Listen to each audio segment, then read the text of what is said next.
A paz do Senhor, meus queridos amados irmãos, sejam todos bem-vindos ao nosso canal Descomplicando a Teologia. E você já sabe, chegou o momento da nossa aula da Revista dos Adolescentes. Já estamos na lição de número 10, que traz por título Igreja, lugar de todos os filhos de Deus. Eita glória! Se prepara aí, viu? Porque aqui o alimento é forte. Mas se você é novo por aqui e não me conhece, sou pastor Giovanni Santos, pastor da Igreja Evangélica Assembleia de Deus, daqui do estado da Bahia. Sou filiado à CEADEB e também CEADB, e para mim é um privilégio poder contar com a sua participação. Nesse canal você vai encontrar vários vídeos relacionados à Escola Bíblica Dominical, a nossa famosa EBD. Toda semana estamos postando videoaulas e também dinâmicas da lição de adultos até jardim de infância e agora também do discipulado. E eu só peço o seguinte, se você gostar, se inscreva no canal, ative o sininho, vem participar da nossa família crente. Mas agora, sem demora, vamos para a nossa aula. Lição de número 10 dos adolescentes do quarto trimestre de 2024, que traz por título Igreja, lugar de todos os filhos de Deus. Veja só, se você é professor, sempre recomendo inicie sua aula realizando alguma dinâmica com seus alunos. Com relação à dinâmica, pode ficar tranquilo, porque em nosso canal já está disponível a dinâmica para esta aula. Basta você ir em nosso canal, clicar em vídeos ou em playlist.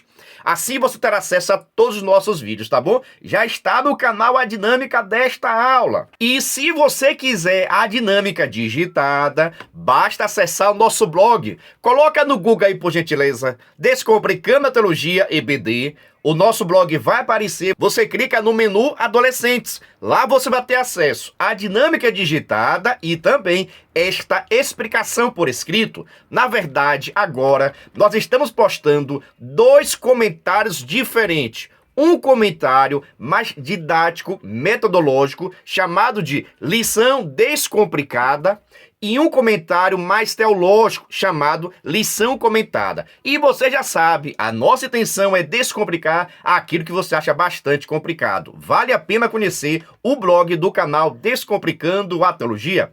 Agora, se você quiser também, você pode iniciar sua aula fazendo algumas perguntas com relação ao título. Assim você vai ver, vai perceber o grau de entendimento, de conhecimento dos seus alunos com relação à temática que será estudado. Aqui você pode perguntar, o que é igreja? Será que todo ser humano é filho de Deus? O que é necessário, o que é preciso ser feito para a pessoa ser filho de Deus ou se tornar filho de Deus? Pergunte também, quantos filhos de Deus existem? Eita glória! Vai apertar o juízo dos seus adolescentes. Mas eu acho necessário você questionar, colocar sua turma para participar, para se envolver na aula, tá bom? E você já responde essas perguntas. Agora vamos para a nossa leitura bíblica que está em Tiago, capítulo 2, do versículo 1 ao versículo 9. Recomendo você fazer a leitura compartilhada. Isso mesmo, faça a leitura compartilhada com seus alunos, eles vão gostar. Agora vamos para a nossa mensagem, que é o nosso texto oficial, onde está escrito: Nisto não há judeu, nem grego, não há servo, nem livre, não há macho, nem fêmea, pois todos vós sois um em Cristo Jesus. Gálatas capítulo 3, versículo 28. Agora em Cristo Jesus não há diferença de nacionalidade. Isso mesmo, qualquer pessoa em qualquer lugar, quando aceita Jesus Cristo, torna-se agora igreja. E na igreja não há acepção de pessoas. Será? Será que tem? Não tem? O que você acha? Deixa aqui nos comentários. Agora vamos para o nosso devocional. O devocional você já sabe. Lá no meu Instagram, todos os dias eu posto a leitura diária referente à revista dos adolescentes. E toda quinta-feira nós postamos também no nosso Instagram um vídeo chamada e um despertador. São materiais de incentivo à participação dos seus alunos. Fique à vontade, já pega o endereço aí. PR Giovanni Santos, Giovanni com J, e também o Instagram do nosso canal, Descomplicando.a-teologia. Todos os dias estamos postando os materiais referente à sua turma. Vale a pena conhecer. Agora vamos para a nossa introdução, ou vamos descobrir? A igreja é um lugar de comunhão. é o lugar onde os irmãos se reúnem para louvar ao Senhor, orar e aprender as Escrituras e servir uns aos outros. Nos primeiros anos do cristianismo, houve algumas dificuldades de convivência entre os irmãos de nacionalidades diferentes. Entretanto, a igreja primitiva superou essas dificuldades e aprendeu a conviver em comunhão e em unidade. Essa é a vontade de Cristo para a sua igreja. E hoje aprenderemos alguns princípios para a convivência com os nossos irmãos. É forte, viu? Mas presta bem atenção. Você deve entender que igreja é lugar de pessoas transformadas pelo poder de Deus. Pessoas restauradas, transformadas, pessoas libertas, pessoas que nasceram de novo. Logo, se nasceram de novo, agora a sua vontade é servir a Cristo, servir os irmãos, servir a igreja, cuidar um do outro, para que o outro possa crescer, se desenvolver. Logo, não pode haver, não pode existir dentro da igreja, dentro da turma dos adolescentes, a famosa panelinha. Eita, separação, divisão. Deus não trabalha dessa forma. E você que é professor precisa abordar com seus alunos a necessidade de todos estarem unidos. Eu falei todos, e não somente aqueles que você gosta, que você tem afinidade. A igreja, o departamento, a EBD precisa estar aberto a novos relacionamentos, a novas pessoas se envolverem, ter comunhão uns com os outros. Principalmente os adolescentes que gostam de uma panelinha, viu? Dando seguimento, vamos para a Hora de Aprender, que é o nosso primeiro tópico, que traz por título a importância do tratamento respeitoso na igreja. O apóstolo Tiago escreveu esta carta para instruir um grupo de cristãos. No texto base desta lição, podemos observar que o apóstolo está tratando de um assunto específico e prático, a forma como os ricos e pobres eram tratados quando chegavam na reunião. Meu Deus, presta atenção aqui agora. Na sua igreja, na sua casa, meu Deus, na sua EBD, como são tratadas as pessoas que têm algum tipo de necessidade? Não somente a necessidade financeira, mas de uma forma geral. Como são tratadas as pessoas que têm algum tipo de necessidade? Deixa aqui nos comentários também. Da mesma forma, e as pessoas ricas, as pessoas que têm dinheiro, como são tratados? Será que existe um lugar específico? Uma cadeira acolchoada, um destaque maior, uma valorização maior por causa do dinheiro. Presta atenção. Será que existe isso? Porque em muitos lugares as pessoas são valorizadas, destacadas, recebem promoções por causa do recurso que tem, por causa do seu dinheiro. E nem sempre por causa da sua chamada, ou a sua dedicação, ou seu compromisso.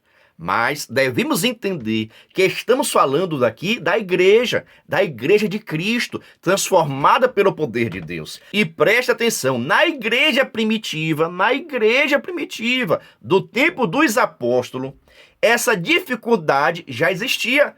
Tanto que Tiago vai escrever uma carta detalhando. Tiago escreve uma carta para deixar bastante claro que não pode haver acepção de pessoas, que pessoas ricas não podem ser tratadas diferentes das pessoas pobres. Todos devem ser tratados, cuidados, mantidos da mesma forma. Olhar cristão, olhar como irmão. Agora eu vou te perguntar, se na igreja primitiva já existia essa divisão, e hoje como é que está? Melhorou?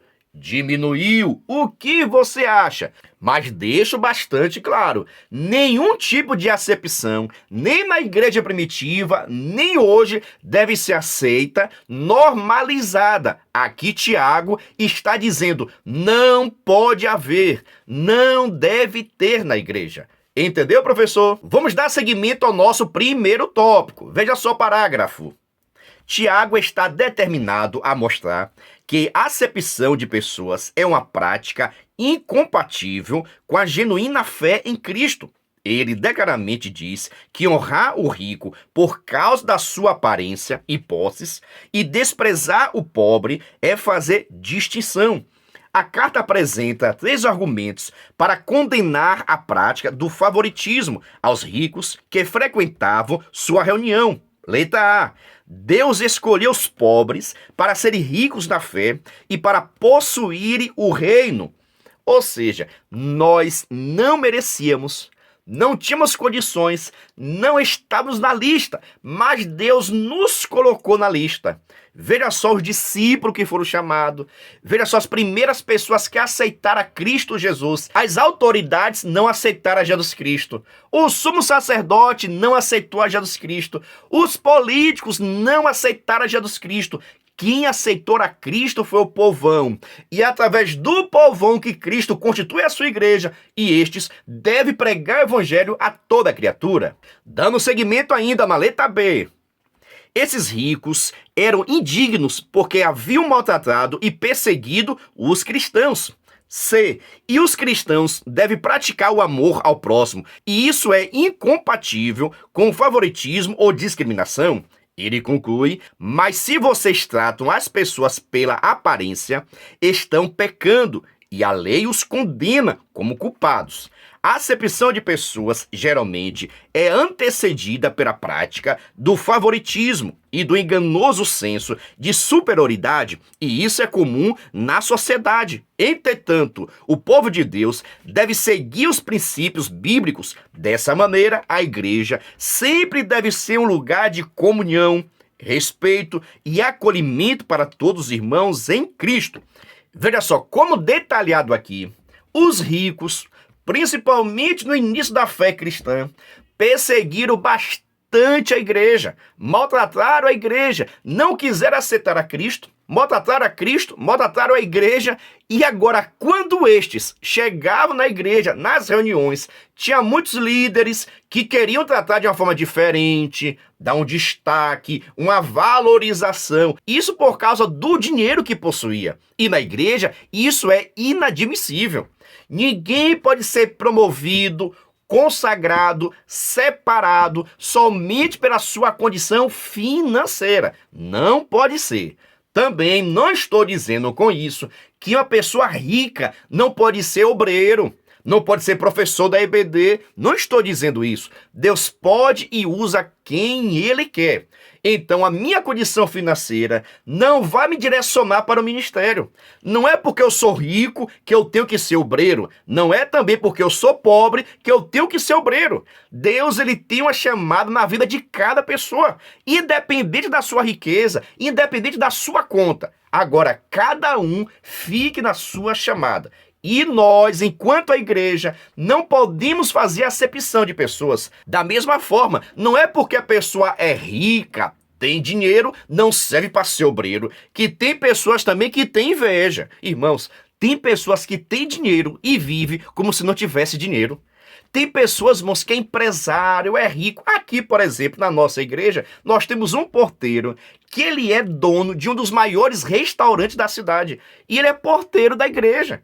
Temos muitos advogados, doutores, tudo como membro da igreja. Senta bonitinho, dá a paz do Senhor, não precisa ter ofício, a não ser que tenha chamada. Se tiver chamada de Deus, independente quem seja ele doutor, seja ele juiz, seja ele porteiro, Deus capacita quem Ele quer. Deu para entender o mistério? Converse com seus adolescentes sobre essa temática, porque eles vão precisar na vida prática. Eita glória! Ele disse que aqui o alimento é forte, mas quero saber o seguinte, você está gostando? Entendendo? Então, por gentileza, se inscreva no canal, ative o sininho, vem participar da nossa família crente.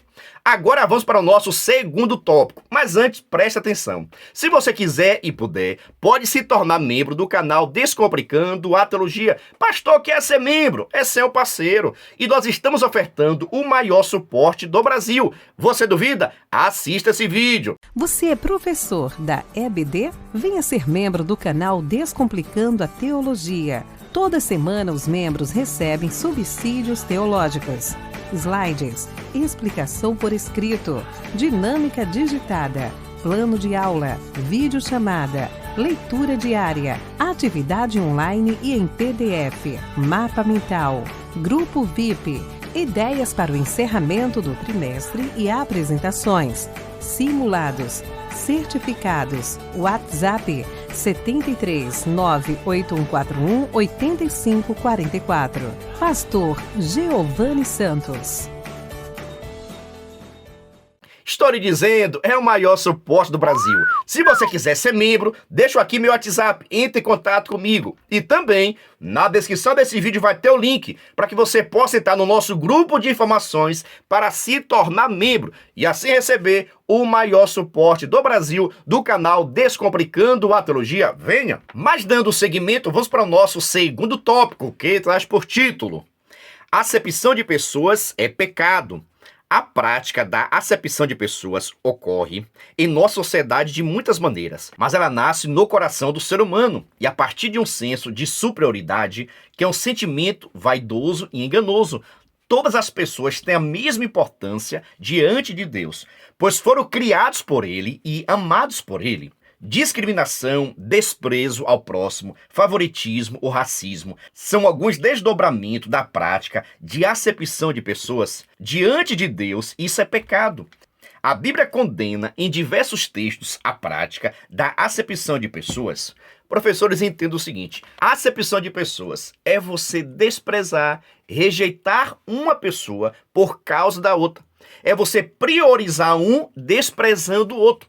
É você favorecer um tão somente por causa da sua posição, por causa dos seus status, por causa do conhecimento, por causa do seu dinheiro. É você não tratar todos iguais. É você dar um favorecimento a um grupo, a uma pessoa, por causa da sua posição, seus conhecimentos, seus recursos. E isso na Bíblia Sagrada não é aceitável. Nós, enquanto cristãos, devemos entender que precisamos amar e cuidar de todo mundo.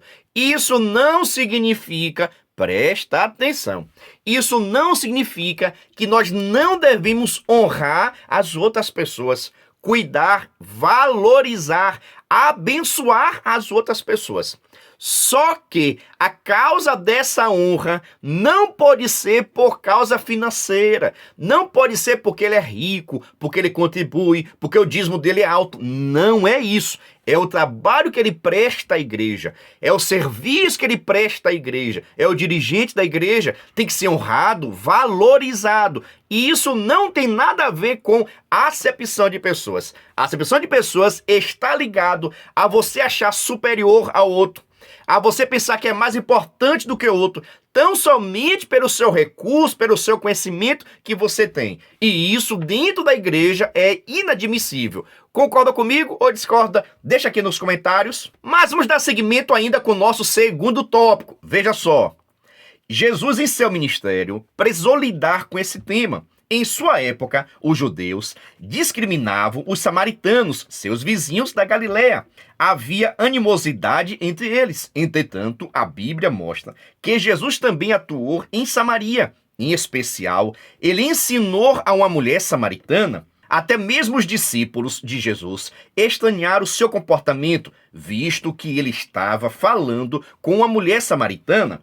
Mas essa mulher creu no Senhor e chamou toda a vizinhança para conhecer o Messias. Jesus ficou ainda mais 2 dias na cidade, pregando aos samaritanos, e muitos ali creram nele. Enfim, o nosso Cristo deixou o exemplo para seguirmos. Ele tratava a todos com bondade, independente da condição financeira, origem e nacionalidade, cor de pele e etc. Jesus veio para salvar a todos, judeus, gentios, homem, mulher, pobre e rico. Mateus capítulo 18, versículo 11. Ele amou sem distinção a judeus, samaritanos, a pessoas de outros povos. Diante de Deus, somos iguais. Ele não faz acepção de pessoas. Não existe parcialidade ou qualquer favoritismo na relação dele para com seus filhos. Romanos capítulo 2, versículo de número 11. Veja só, para que nós possamos aprender qual deve ser o nosso comportamento, a nossa atitude, o que é que nós podemos, o que é que nós não podemos fazer. É muito simples. Basta nós olharmos o comportamento de Jesus. O comportamento de Jesus deve ser imitado por todo cristão. Aqui, por exemplo, foi destacado a questão dos samaritanos. Muitos professores até hoje têm dúvida, pastor, quem são esses samaritanos? Preste atenção para você entender o contexto. O povo de Israel existia 12 tribos. essas 12 tribos se dividiram. 10 tribos ficaram conhecidas como Reino do Norte e 2 tribos Reino do Sul. Vamos falar sobre o Reino do Norte. O Reino do Norte pecou por diversas vezes. Os reis ruins, desviados da presença do Senhor. Por causa disso, Deus enviou o império da Síria, que invadiu Samaria, que era a capital do Reino do Norte. Chegando lá, levou cativo para a Síria várias pessoas do povo de Israel, das 10 tribos. E o reino da Síria tinha o hábito de fazer o seguinte: misturava um povo com outro. Por exemplo, pegou várias pessoas do povo de Israel, do Reino do Norte, e começou a levar para vários países diferentes.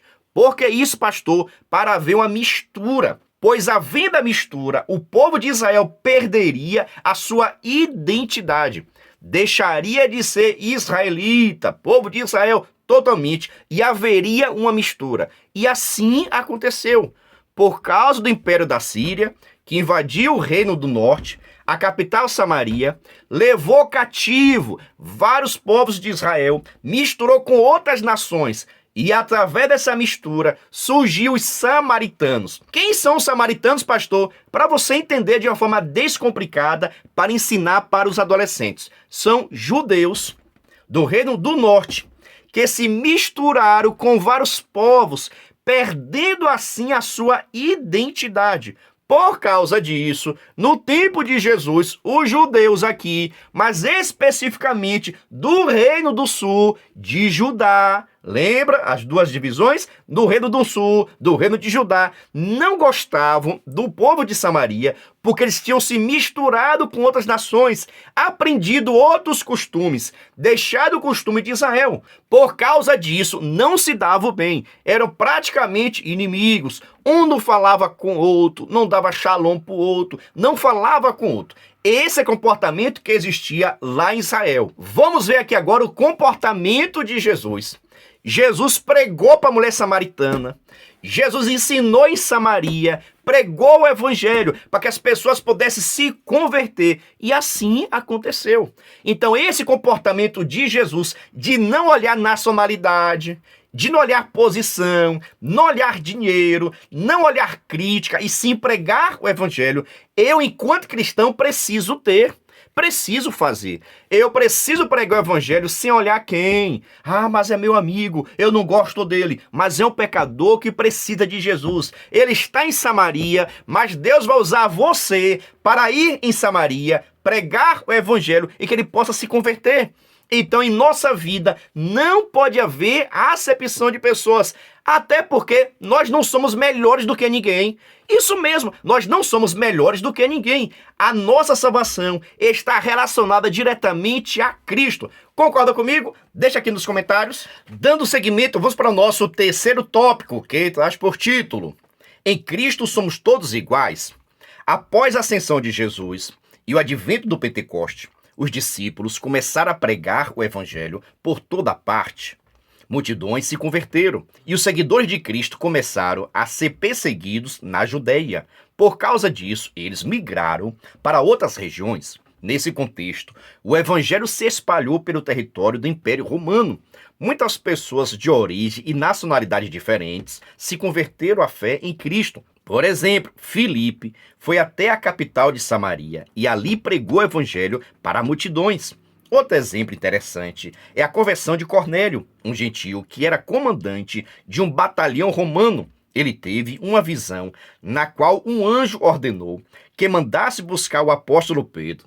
Paralelamente, Pedro teve uma visão na qual Deus ordenava que ele comesse animais que a lei judaica considerava impuros. Em seguida, os mensageiros de Cornélio encontraram o apóstolo e todos partiram para a casa do centurião. Chegando lá, Pedro anunciou a Cristo para todos que estavam reunidos. Para a surpresa dos judeus que estavam presentes, o Espírito Santo desceu sobre os gentios que estavam ouvindo a mensagem, e eles falaram em outras línguas. Em seguida, todos foram batizados em águas. Diante dessa experiência, Pedro declarou: agora eu sei, de fato, Deus trata a todos de igual modo, pois ele aceita todos que o temem e fazem o que é direito. Seja qual for a sua raça, Assim, a Igreja de Cristo cresceu, promovendo comunhão e unidade entre aqueles que criam em Cristo, pois para ele não há diferença entre judeu e gentios. Assim, vemos que não há razão ou espaço para senso de superioridade ou acepção de pessoas entre cristãos, pois todos são igualmente salvos e redimidos por Cristo. Colossenses, capítulo 3, versículo de número 11. Veja só, por mais uma vez aqui, é destacado a questão da igreja primitiva. Sabemos muito bem que no início da igreja primitiva, a liderança, a pregação do evangelho só estava acontecendo em Jerusalém, diretamente relacionado com judeus e para os judeus. Só que a chamada de Cristo, o evangelho, não tem cor, não tem nacionalidade, não tem raça. O evangelho de Cristo deve ser pregado em todos os lugares. E para que isso acontecesse, Deus permitiu que a igreja primitiva em Jerusalém fosse perseguida, isso mesmo, perseguida, e por causa disso saíssem, fugissem para vários lugares. Dentre esses lugares, ou muitos desses lugares, eram cidades, territórios gentios, de pessoas não judeus. Mas quando chegava judeu, pregando o evangelho, as pessoas começaram a se converter. Isso mesmo, gentios. Gentios são todas as pessoas que não são judeus, são chamados de gentios, ok? Judeus, gentios. Agora, muitos gentios estavam se convertendo a Cristo, até mesmo recebendo o batismo no Espírito Santo. Como é que pode ser um negócio desse? Como é que Jesus está batizando os gentios no Espírito Santo? Então agora não há diferença, como disse o apóstolo Pedro, não há diferença. O evangelho é para alcançar a todos. O evangelho deve ser pregado a todo mundo. Agora, quem crer, quem confessar, quem negar ao pecado, quem aceitar a Cristo Jesus, vai ser transformado e tem o mesmo direito de judeu. Porque o cristianismo não é dos judeus. Presta atenção, a Bíblia Sagrada não é do judeu, Jesus Cristo não é do judeu, é da sua igreja, do seu povo. Ele quer salvar, libertar todos. Então isso aqui serve de exemplo para a nossa vida. Eu não posso priorizar um grupo, aceitar um e desprezar outro. O Evangelho de Cristo, através da minha vida, da minha pregação, tem que ser direcionado, pregado em qualquer lugar, em qualquer tempo, para qualquer pessoa. Por exemplo, você já deixou de pregar o evangelho por cada pessoa que estava bêbado, quem sabe até usuário. Você já deixou de pregar? Será que essas pessoas merecem também ouvir a pregação do evangelho? Claro que sim, meus irmãos. Devemos pregar todo mundo em qualquer tempo, fora de tempo. Mas o evangelho tem que ser pregado. E estas pessoas, olha, que a sua vida preguiça ruim, ninguém dava nada, não valorizava, pessoas rejeitadas pela sociedade. Quando chega na igreja, tem que ser bem cuidado, zelado, porque Cristo Jesus morreu na cruz do Calvário para trazer salvação na minha vida e na vida dessas pessoas. Cristo ama a todos. Eita glória! Vai pegar fogo essa discussão, viu? Mas vamos para a nossa conclusão. E lembrando, a dinâmica desta aula já está disponível em nosso canal. Agora vamos para a nossa conclusão. A acepção de pessoas é pecado, e esta prática não deve existir entre os cristãos, pois Jesus amou a todos e morreu na cruz para salvar todo aquele que nele crê. Jesus morreu para salvar a todos. Se hoje você está salvo, é por causa dele. Não é porque você merece, não. Não é porque você é digno, não. Ele te escolheu primeiro. Ele te amou primeiro. Eita glória! E por causa disso, o nosso nome está escrito no livro da vida. Você pode dar um brado de glória aí? Isso mesmo. O nosso nome está escrito no livro da vida, é por causa dele. Toda honra e toda glória seja dada a Cristo Jesus. Te pergunto, você concorda, discorda? Deixa aqui nos comentários, por gentileza, tá bom? Já agradeço a você que é membro, você que é inscrito. E lembrando, em janeiro, vamos lançar o nosso curso Descomplicando a Gestão da EBD. Se você trabalha na gestão, mas eu sou aluno, eu sou professor, não importa. Observe, se você quiser aprender acerca da gestão da EBD, em janeiro estarei realizando um curso Descomplicando a Gestão da EBD. E você está sendo convidado a participar conosco. Para mais informações, deixo aqui meu WhatsApp, entre em contato comigo. E também, na descrição desse vídeo, vou deixar um link para que você possa entrar no nosso grupo de informações referente ao curso Descomplicando a Gestão da EBD. Vem estudar conosco, a paz do Senhor e até a próxima aula. Venha estudar na plataforma de cursos Descomplicando a Teologia. Aproveite a oportunidade de acessar diversos cursos em um único lugar. Fazendo sua assinatura, terá acesso a todos os cursos. Já estão disponíveis os cursos: Descomplicando a Teologia para Professores, Escatologia Completa, Descomplicando a EBD, Curso Básico em Teologia, com 25 disciplinas e certificado ao final. E tem mais, em breve lançaremos novos cursos. Não perca a promoção de lançamento. Faça sua assinatura apertando no botão logo abaixo e na descrição do vídeo. Para mais informações, entre em contato pelo WhatsApp 73 98141 8544 com o pastor Giovanni Santos.